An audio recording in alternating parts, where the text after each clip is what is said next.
Hey guys, Brian delivers you the goods here. Sorry, my throat got congested for a second. I was eating some food and drinking some soda from Burger King. So, pretty much, I'm returning to you for a TV show review, finally. I actually got to revisit Andor Season 1, just to get a recap on some things before I got to reviewing Season 2, the final season. So now this is for Season 2, Episode 1, for the new episode that I got a chance to watch. It came out on April 22nd, so clearly it's not a new episode, but it's one of the current ones. One of the more recent ones from 2 weeks ago.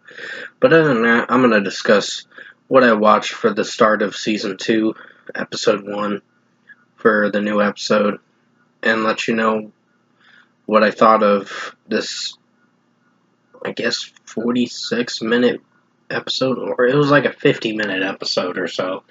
But let's dive into this episode review.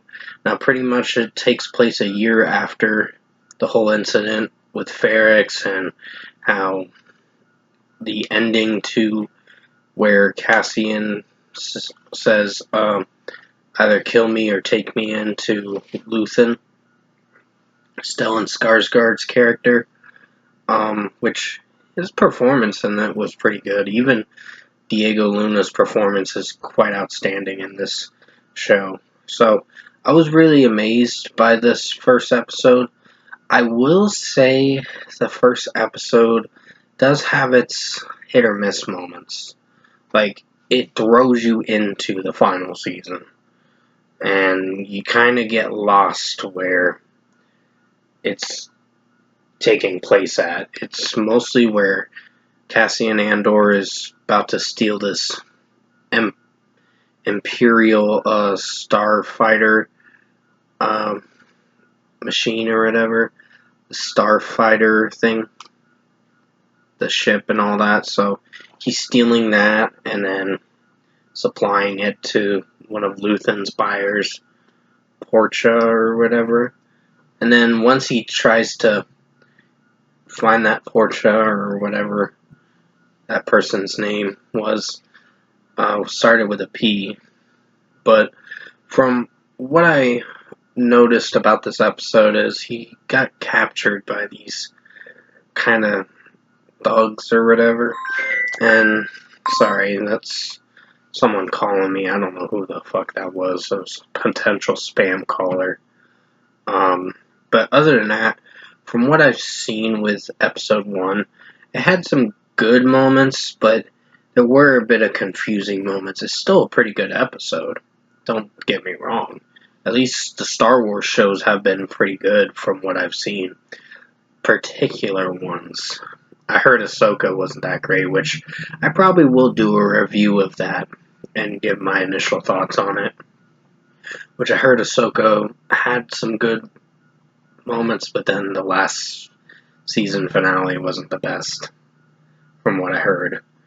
But overall, from what I've seen with episode 1, it did have some moments where you see Biggs's character 1 year later, and she's still having night terrors about the Imperials that kidnapped her and tortured her for information. So it really messed her up mentally, and she's just recovering from that. So I don't know how season 2 is going to turn out.